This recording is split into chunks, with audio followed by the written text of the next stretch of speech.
I'm going to give you this for that. So what Disney is giving is the rights to make a toy, a very cheap toy that's sold inside Happy Meals. And what McDonald's gets is a chance to use a very powerful intellectual property to market and bring consumers into the stores. Did you just call out digital assets a Happy Meals toy?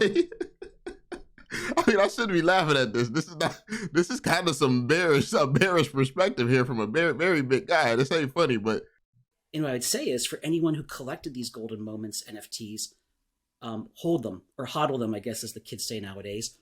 Hold them, because Disney's mistake is going to be a huge value gain for you in the long term. That's not financial advice, by the way. Be sure to check out my Veve and Omi investors group in the description down below. Together we build generational wealth and go over everything you need to be profitable in the Veve markets.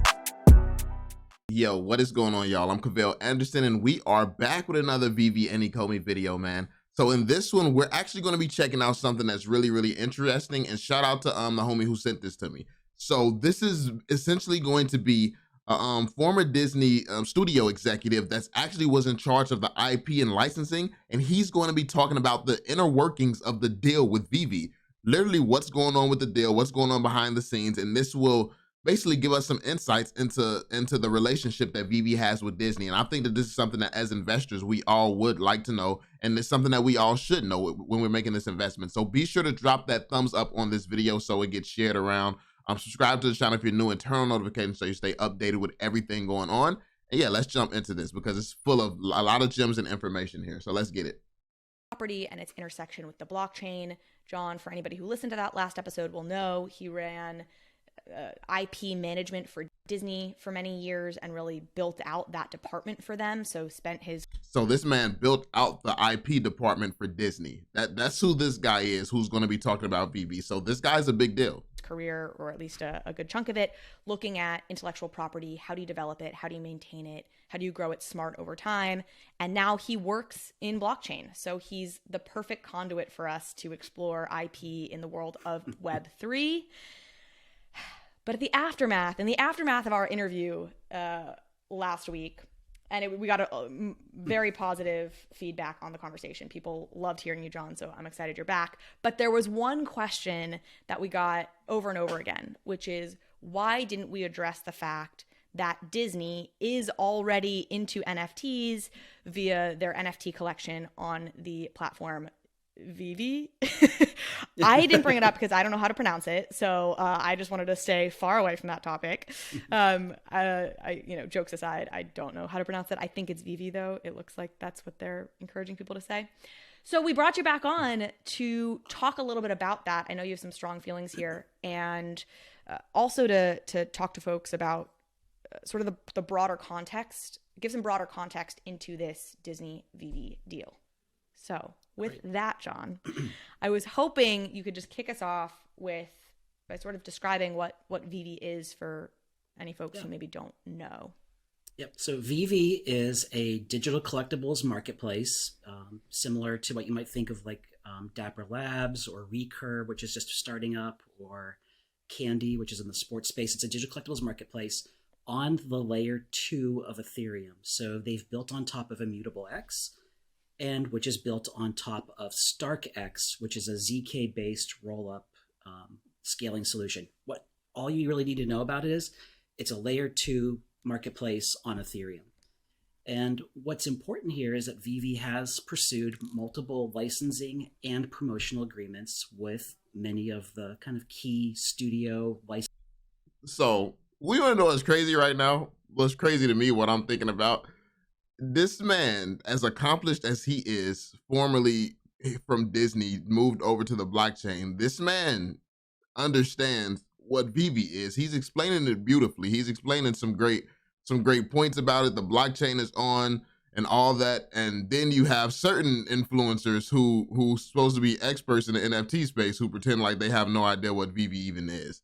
Like, it's just, I love the fact that he actually knows what Veve is. And even though he worked for Disney, this man is super accomplished. He doesn't have to care about a project like Veve. He still does, and does that research and due diligence. So yeah, shout out to him, man. Shout out to him. And honestly, depending on when he retired, he was probably working directly with Veve at one point as well. So I mean, that could be the thing licensors that are out there. And so I Marvel, didn't discuss obviously being a part of Disney, but there was a there's a whole bunch of big IP that you would recognize Comics that have done deals. Yeah, it looks like they started with comics, really. Did he say? I don't know if that was a mistake, but he just said that they have DC Comics. So that DC Comics, from my understanding, is different from DC Direct. So if he meant DC Comics, then I think that that's a different thing than DC Direct, which just confirmed, it kind of leaked something, to be fair. But I mean, it could have just been like a mistake in words. He did. Yeah, I mean, yeah, he could have just been. Yeah, it could have been mistaken words. Oh, I ain't gonna take it too serious.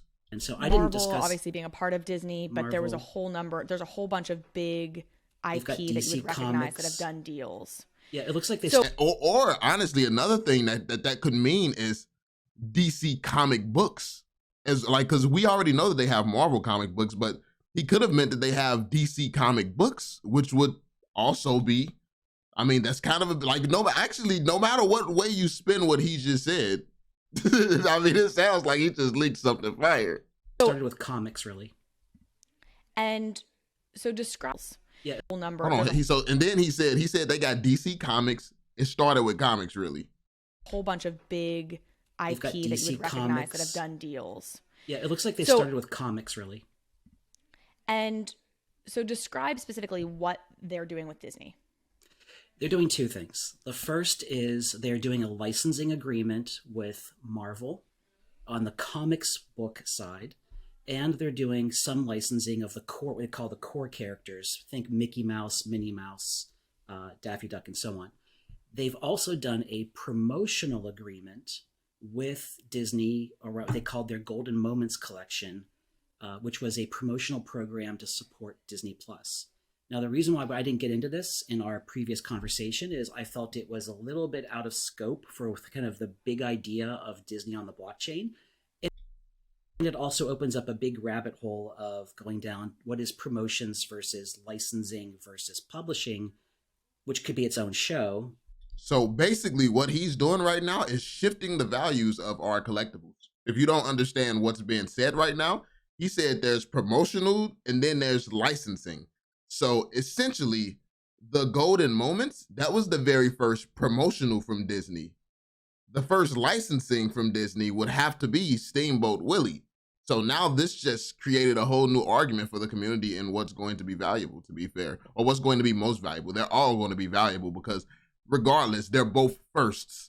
But at the same time, this would mean that the first official Disney drop, well, like the first Disney drop, as in that's not a promotional drop, the first Disney licensed drop would be Steamboat Willie, and instead of any of the Golden Moments. I mean, this sounds like a new debate that's just entered the community. Just saying. And now it's its own show. Now we have this mini to dive into it.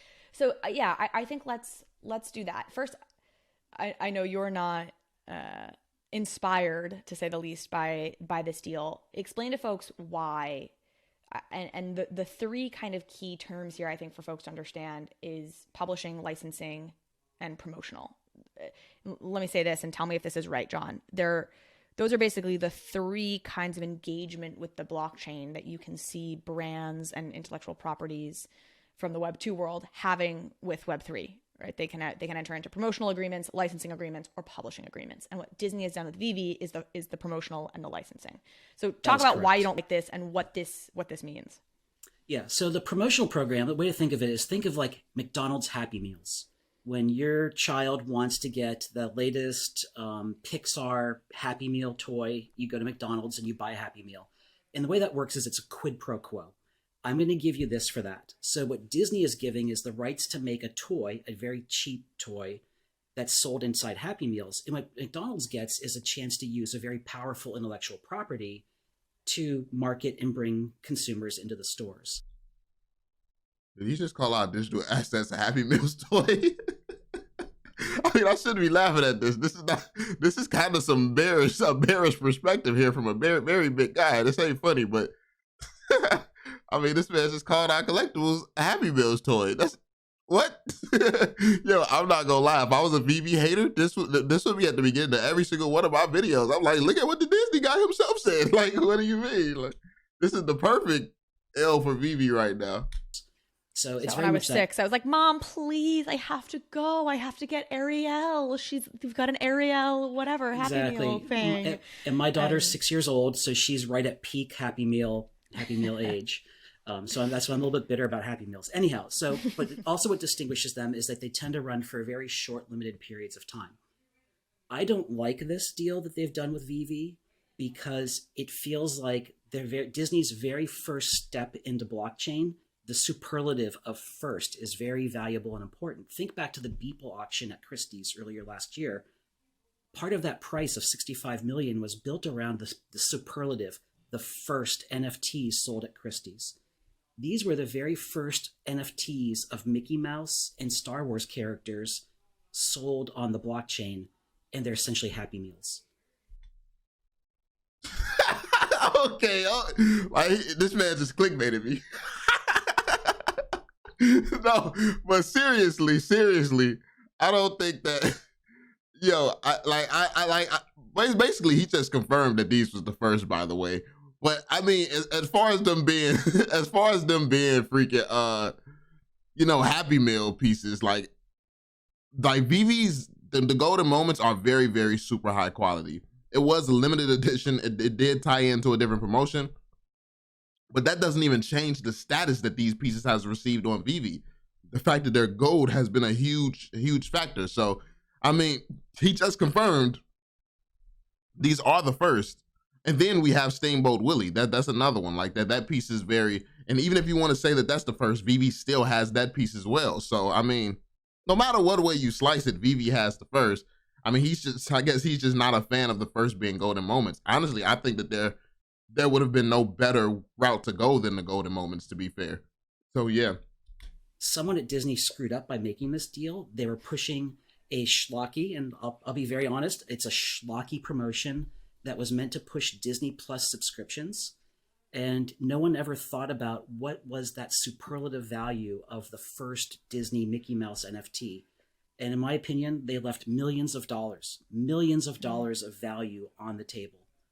I think that he thinks that because these pieces are tied in, like, obviously he understands the space, but I feel like what they did, like, this was a deal that had utility. Like, this deal literally came with a big utility. This was some of the first signs of utility that we saw in partnership with VV and Disney. So I don't necessarily know that there was money left on the table, because I still think that this is going to become a $1 million plus piece one day. See, there's a lot of people new to the community who thinks that, oh, I can't see the Disney Plus statues at $1 million and things like that. It's like, this is still going to be a $1 million, if not multi-million-dollar piece. So I'm not really sure. Yeah, I'm not really sure, like, where the downside, like, it having utility on the blockchain just genuinely makes it so this is some of Disney's first one was utility. I think he feels like it cheapens the product, it cheapens the product because it was tied to Disney Plus. When in reality, I think that kind of strengthens and makes a different selling point, a different perspective. So I just think it's a matter of perspectives and how you look at it. And what I would say is, for anyone who collected these golden moments NFTs, hold them, or hodl them, I guess, as the kids say nowadays. Hold them, because Disney's mistake is going to be a huge value gain for you in the long term. That's not financial advice, by the way. But hold those, because when the mainstream Disney collectors start coming into the space, they're going to be looking for those first Mickey Mouse NFTs. And I mean, even though this man has been taking me on an emotional roller coaster, I'm going on an emotional roller coaster. He is literally dropping some gems right now. He's talking about, okay, they in my opinion, they made a mistake, but this is going to be a very, very valuable mistake for us. So essentially, it sounds like to me, what this sounds like to me is that Veve, like, Disney got the shorter end of the stick, and Veve is winning in this situation. So, I mean, to be fair, that's just like, if Veve came out with a win partnering with Disney, and he feels like Disney came out with an L, I mean, that should tell you how great Veve is at what they do. So, honestly, even though it's been rocky, like what he's saying so far, I feel like this is very, very bullish for Veve regardless in every way. They happen to have been these golden moments projects. Now, is there a risk though? Now, I'm gonna end it here. I don't want this video to get too long. Like, this is just a big emotional roller coaster for me. We're gonna jump into this in the second part to see what else is talked about. But he's dropped so much gems and information in this video. We're gonna let this breathe for a little bit. So let me know in the comment section, how do you feel about the things that he said? I'm definitely interested in hearing some opinions and some takes. Obviously, you have to respect and listen to his perspective because of who he is. Like, he's not just some random guy saying these things. But at the same time, I feel like when we think of the Disney, these Disney pieces, we don't see it in the light that he sees it in. Like, we barely, like, I don't hear anybody really talking about the fact that you got a Disney Plus promotion. Like, I don't hear anybody. I didn't personally use mine. I got multiple of these pieces. I didn't use a single one of them, to be honest. And yeah, it's like, I don't think that's just not like, we wanted the pieces. We understood that these was the first ever Disney NFTs like that. So yeah, let me know how you all feel about this, man. I feel like we who are actually collecting this, we have a different perspective. But what's scary about his perspective is the people who are not in Veve going to see things differently? Is there going to be people who see things more like him and don't value them or something? Well, I mean, even he says to value them. So I don't know. This was kind of a weird one. So yeah, let me know your thoughts in the comment section down below. Be sure to drop that thumbs up, subscribe, turn on notifications so you stay updated. And yeah, we're going to be back with part 2 on the channel soon. I'll catch you all in the next one. Peace out.